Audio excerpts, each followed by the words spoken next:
Opa, opa, opa, eu por aqui mais uma vez, hoje falando de física, dando continuidade a aplicações das leis de Newton, mais especificamente a segunda lei, que se trata do princípio fundamental da dinâmica. E hoje a gente vai falar sobre os elevadores e as diversas situações que podem enquadrar esse tema. Mas antes de tudo, não se esquece de dar aquele like, se inscrever. E meu nome é Carlos e a gente vai falar sobre todos esses assuntos de maneira calma, de maneira simples, para que você entenda da melhor maneira possível. Então vamos nessa. Bom, falando sobre elevadores, a gente tem diversos casos possíveis. O elevador nada mais é do que essa estrutura que a gente simboliza no quadro como sendo uma pequena caixa, e dentro deles estão diversos objetos, como por exemplo um dinamômetro, um bloquinho, uma pessoa e até uma balança. E existem algumas situações possíveis. E a gente vai perceber quando um elevador está, por exemplo, em equilíbrio, está subindo uniformemente, ou alguns momentos ele vai estar tendo uma certa aceleração. E essa aceleração pode estar para baixo, para cima, ou também em uma queda livre, como por exemplo, ter uma pane no elevador e ele começar a cair. E essas são as típicas situações em que a gente pode utilizar, além desses conceitos de elevadores, algumas forças que podem estar presentes, como tração, peso e também a normal. Mas vamos começar pelo básico, pelo simples, começar pelo começo, como é interessante a gente falar.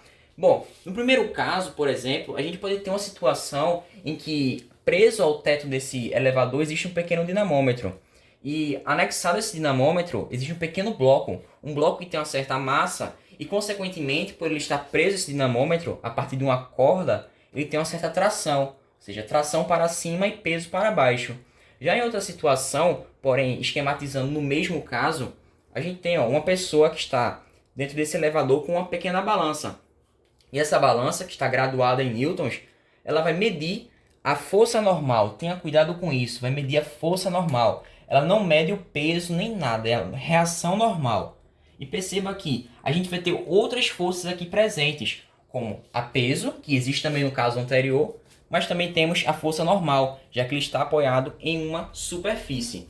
Mas antes de tudo, vamos revisar o que seria o equilíbrio. O equilíbrio se trata de uma equação em que essas forças que estão em sentidos opostos, elas se anulam. E se anular não significa dizer que elas não existem, porém elas se anulam. E por elas se anularem, a gente pode respectivamente dizer que essa situação se configura como um movimento retilíneo uniforme ou um repouso, né? Tá tudo parado ali, não está tendo nenhum tipo de aceleração. Movimento retilíneo uniforme, velocidade constante. E se a gente está em um equilíbrio e as forças estão em sentidos opostos e elas precisam se anular, no primeiro caso aqui, ó, a gente percebe que esse peso inicial precisa ser igual à tração. Já no segundo caso, a normal precisa ser exatamente igual ao peso. Então a gente pode já colocar numa pequena equação aqui, ó. O primeiro caso se resume a isso: peso 1 do bloquinho igual a tração e o peso 2 daquela pessoa igual a normal. Bom, mas se tiver alguma aceleração na jogada, a gente pode ir para o segundo caso, que o segundo caso se trata justamente de um pequeno exemplo. Por exemplo, utilizando novamente aquela pessoa que está sobre uma balança e aquele elevador começa a descer. Ele desce aceleradamente.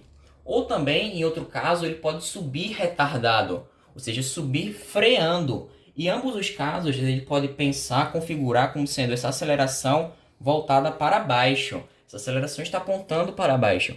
E como a gente sabe pela segunda lei de Newton, essa aceleração vai estar apontando no sentido da força resultante. E você sabe que aqui existem peso e normal. E como a aceleração está para baixo e o peso também está para baixo, já que a normal está no sentido oposto ao do peso, a gente vai perceber naturalmente que o peso é maior do que essa normal. Então, equacionando aqui, de acordo com a segunda lei de Newton, a força resultante, que é o peso menos a normal, será igual a massa vezes a aceleração. E, para esquematizar ainda melhor, você percebe que o peso vai ser maior do que a normal. Já no terceiro caso, em que a gente pode ter uma subida acelerada, por exemplo, ele está subindo, precisa ter uma certa urgência no seu caso, ou então descendo, freando. E perceba que em ambos os casos a aceleração está para cima. Isso no nosso terceiro exemplo. E novamente temos as duas forças, né, no caso, peso e normal. Só que novamente aplicando a segunda lei de Newton e sabendo que a aceleração aponta no sentido da força resultante, o normal A normal, no caso, naturalmente vai ser maior do que o peso. E assim, normal menos peso igual a massa vezes aceleração. Mas calma aí, que ainda tem outro exemplo que eu vou trazer aqui de outra situação prática que a gente vai aplicar também em outros exemplos. Então espera só um pouco que eu vou só apagar esse quadro aqui e colocar os outros exemplos. Vamos lá. Exemplo número 4, o quadro já está pronto. Aqui vai falar sobre as acelerações que estão presentes também, nesse caso aqui, de uma queda livre. Desse elevador que, por exemplo, aconteceu uma pane elétrica ou porventura algum desses fios de aço, esses cabos de aço se romperam e fez com que todo esse conjunto, dinamômetro, aquela pessoa com aquela balança caísse junto. E é importante citar, nesse caso, a particularidade dele, que a aceleração que está sendo promovida, ou seja, que esse conjunto está descendo para baixo, é justamente a aceleração gravitacional. Ela vai coincidir com aquela aceleração que eu acabei de falar anteriormente. E a gente pode perceber que tanto aquele bloco que estava fixo a um dinamômetro quanto aquela pessoa estão descendo livremente sobre a ação da força-peso. E como a gente percebeu, aquele cabo vai ficar frouxo, o cabo que ligava o dinamômetro até esse pequeno bloco. Portanto, a tração é igual a zero. E a sensação que essa pessoa vai ter ao cair é que ela está flutuando. Se ela está flutuando, não existe contato com a superfície. Portanto, a normal vai ser igual a zero. E vale dizer que a força resultante vai ser igual ao peso. Logo, todo o conjunto está caindo. E essa situação bem tenebrosa que termina essa parte teórica dos elevadores, mostrando os 4 casos possíveis. Mas agora a gente não pode ficar somente na teoria, né? Vamos para o primeiro exemplo aqui. O primeiro exemplo que fala novamente sobre uma pessoa que está sobre uma balança e que essa balança vai ter uma certa indicação, né? Por exemplo, que essa pessoa, na verdade, ela pesa 80 kg e esse elevador está subindo aceleradamente, com 2 metros por segundo ao quadrado, subindo para cima. Isso é interessante a gente citar, né? Subindo acelerado. Mas bem, a gente pode perceber, apresentei algumas forças aqui, como a força-peso, apontando para baixo, verticalmente para baixo, e também a força normal, já que ele está apoiado em uma superfície. E essa normal é que vai ser medida por essa balança. Mas bem, aqui basicamente é só aplicar a segunda lei de Newton. Temos informações como a aceleração e a massa daquela pessoa. Bom, se a gente sabe que força resultante é igual a massa vezes a aceleração, e o peso e a normal estão em sentidos opostos, é importante a gente subtraí-las. Mas quem vai ser maior é justamente aquela que está no sentido da aceleração, que no caso é a força normal. Ou seja, normal menos o peso é igual a massa vezes a aceleração promovida. Então a normal, que é o nosso objetivo de acharmos, normal menos o peso, que é basicamente multiplicar a massa por 10. Se eu tenho 80 kg e multiplico por 10, eu tenho 800 aqui, né? Que vai ser igual a massa, que vai ser novamente 80, vezes a aceleração, que é 2 metros por segundo. Aqui eu tenho 800, vou passar positivo para o outro lado, e essa multiplicação aqui vai dar 160. Portanto, 800 mais 160 dá exatamente a normal, equivalente a 960 newtons. Os efeitos práticos é a pessoa se sentir um pouco mais pesada, tendo uma pequena alteração na massa. Mas claro que isso é perceptível apenas nos nossos sentidos. Na realidade isso não acontece, porque na verdade aquela pessoa vai manter a sua mesma massa, muito embora ela tenha a sensação de que tem 96 kg, né? Porque vai estar medindo na balança exatamente 96 kg. Mas bem, aqui fica o nosso primeiro exemplo e vamos para o próximo, que eu vou novamente apagar o quadro e retomar com esses outros exemplos. Então vamos nessa. Voltamos para o exemplo número 2, já está tudo apagadinho, já coloquei aqui o nosso exemplo para que a gente possa aplicar o que a gente acabou de entender, seja dos diversos tipos de elevadores. E agora vamos perceber como o motor está presente nesse caso. Então vejamos, nessa situação aqui, ele mostra um certo motor elétrico que vai puxar esse elevador aceleradamente para cima. Ou seja, a gente sabe que a nossa aceleração está apontando verticalmente para cima. E nesse caso não tem nenhuma pessoa no interior dele com alguma balança. E nem também existe aquele dinamômetro, aquela situação que eu acabei de citar anteriormente. Pelo contrário, aqui a gente está considerando um elevador seco, sem nada no interior dele, como sendo um bloco de massa. E bem, a gente sabe que se existe um cabo que está conectando esse motor ao elevador, naturalmente vai existir uma tração. E se esse corpo tem massa e está no campo gravitacional, terá peso. Então, Portanto, a gente precisa aplicar a segunda lei de Newton, já que ela nos fala que a força resultante igual a massa vezes a aceleração, que, respectivamente, essa aceleração aqui corresponde a 3 metros por segundo ao quadrado. Mas o objetivo da nossa questão é dizer o quanto vale em módulo esta tração aqui, que está sendo proporcionada nesse elevador aqui. Então vejamos, podemos aplicar a segunda lei de Newton e sabemos que a tração naturalmente é maior do que o peso, já que o movimento está sendo para cima, né? A aceleração está nesse sentido também. Então vamos lá. Então, tração menos peso é igual a massa do elevador vezes a aceleração. Tração não sabemos, então podemos igualá-la a esse peso que passará somando juntamente com essa multiplicação da massa vezes a aceleração. Então eu posso colocar como sendo peso mais massa vezes a aceleração. Eu só passei com sentido contrário, né, com sinal oposto. Então vejamos, se o peso equivale à massa do bloco, que no caso a massa do elevador, vezes 10, né, como a gente viu nos vídeos anteriores, temos que 15.000 mais a massa, de fato, desse bloco, que equivale a 1.500, vezes 3, que é a aceleração. Ou seja, 15.000 mais 4.500. Então aqui nós temos o quanto que vale, de fato, essa tração. A tração corresponde a 19.500 newtons. Ou seja, uma questão bem simples. Basicamente, a gente vai aplicar somente essa segunda lei de Newton e perceber qual força é maior e qual o sentido da aceleração. Mas agora, esse próximo exemplo que eu vou mostrar, ele tem dois cenários. E nesses dois cenários, respectivamente, temos que analisar qual o sentido dessa aceleração. E não somente isso, temos que saber também o movimento uniformemente variado. Aquelas equaçõezinhas desse tipo de movimento. Então vem comigo que é um pouco mais detalhadozinho. Vejamos, temos dois cenários diferentes, cenários distintos. No primeiro deles, temos a aplicação de uma força resultante, que está apontando verticalmente para cima, fazendo com que esse elevador suba aceleradamente. Então, a gente sabe que essa aceleração está no sentido dessa força resultante, mas também temos tração e peso, como a gente viu nos exemplos anteriores. Bom, ele fala que durante esse progresso, essa subida, temos um tempo equivalente a 8 segundos. 8 segundos em que ele percorrerá uma certa altura. E bem, já no segundo exemplo, no segundo caso, percebemos que ao percorrer aquela primeira altura inicial e adquirir uma certa velocidade, os freios são acionados. E acionando-se os freios, naturalmente, uma aceleração é feita no sentido contrário ao movimento, já que o elevador está subindo. E bem, fazendo isso, percebemos também que existe uma força também diferente, já que as acelerações são distintas, ou seja, as forças resultantes são distintas, são diferentes também.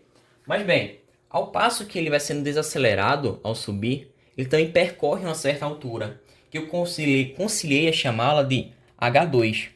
Bom, mas a questão não quer somente isso, ela quer saber qual é a soma de H1 mais H2.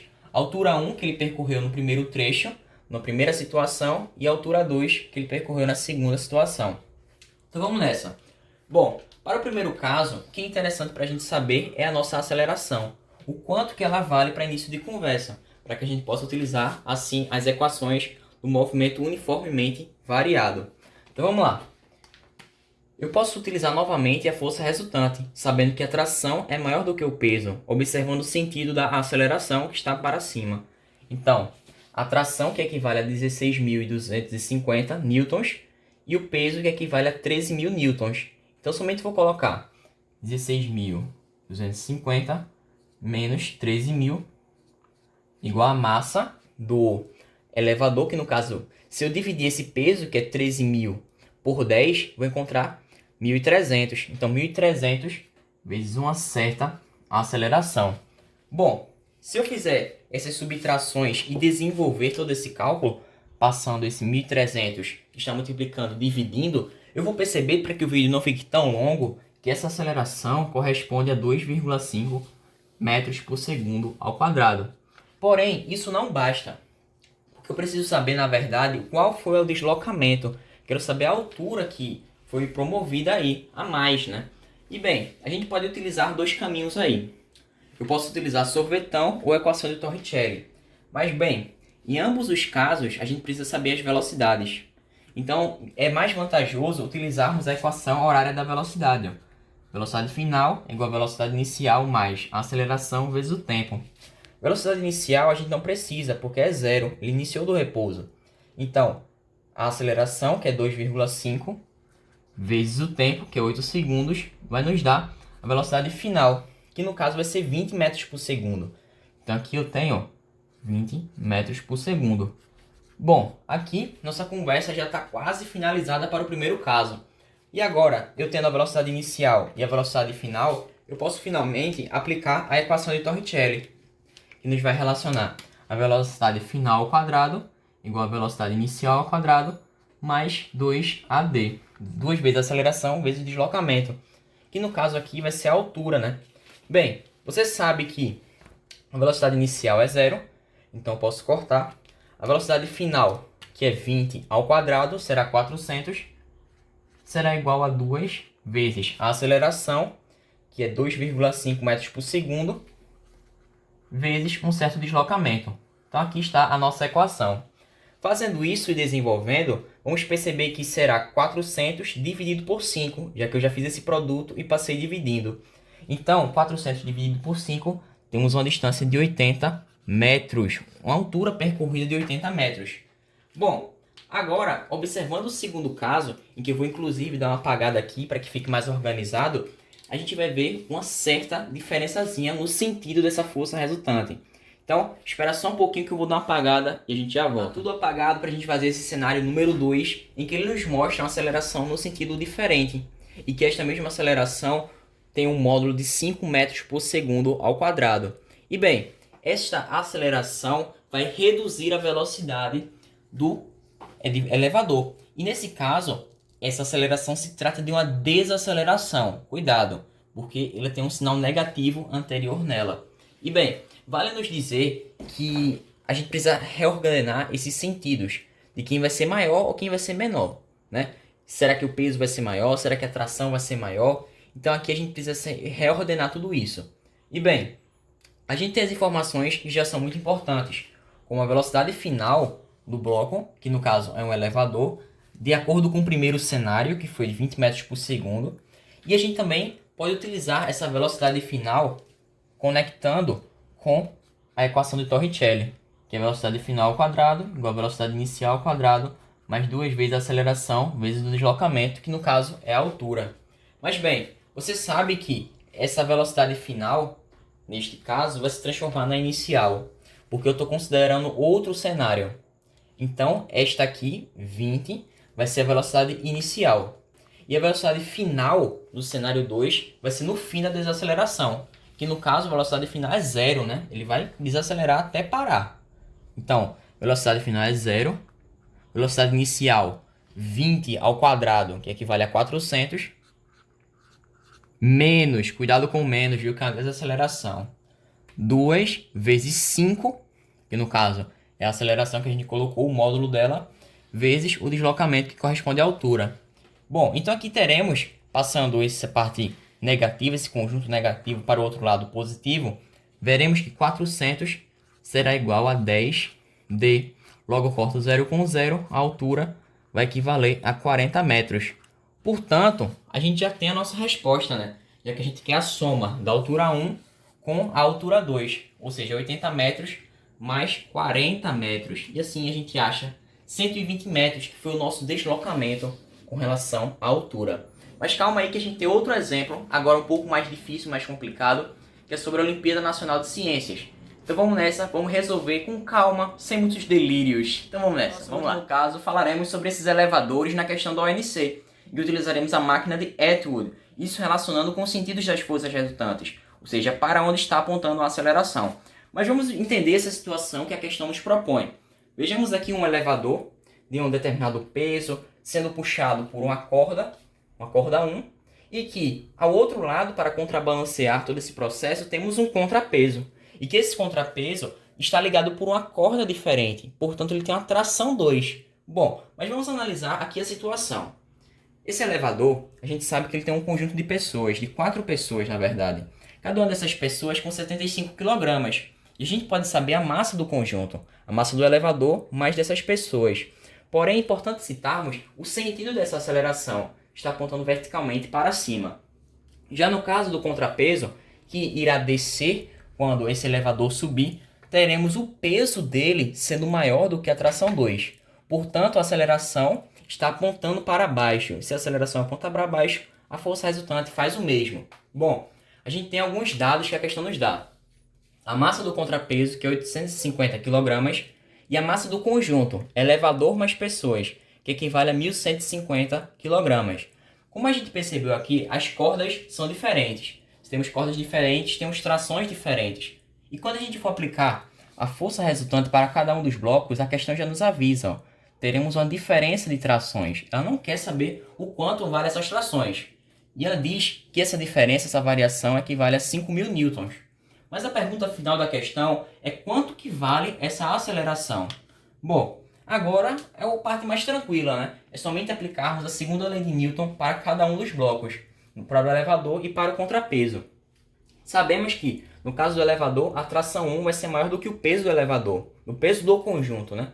Então temos tração 1 menos o peso do conjunto, que vai ser 1.150 vezes 10. Então temos aqui 1.150 vezes 10, eu coloco mais um zero, igual a massa do conjunto elevador e pessoas, 1.150 vezes a aceleração. Já para o bloco 2, que no caso é o contrapeso, eu tenho o peso sendo maior, o peso do contrapeso sendo maior. E sabemos que a massa dele é 850. E se eu quero o peso, eu só multiplico 850 vezes 10.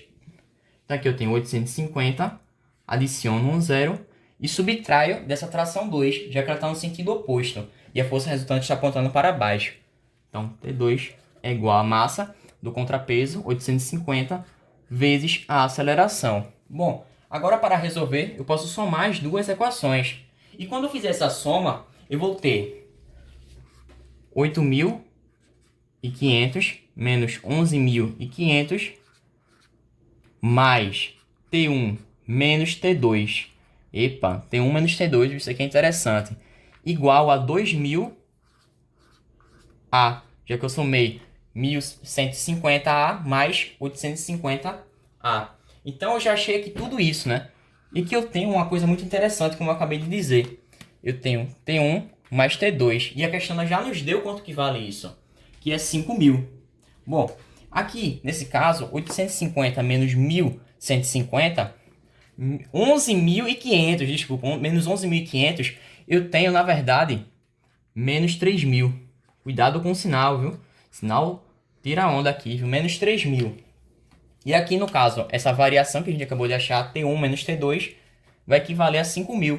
Ou seja, mais 5.000 igual a 2.000A.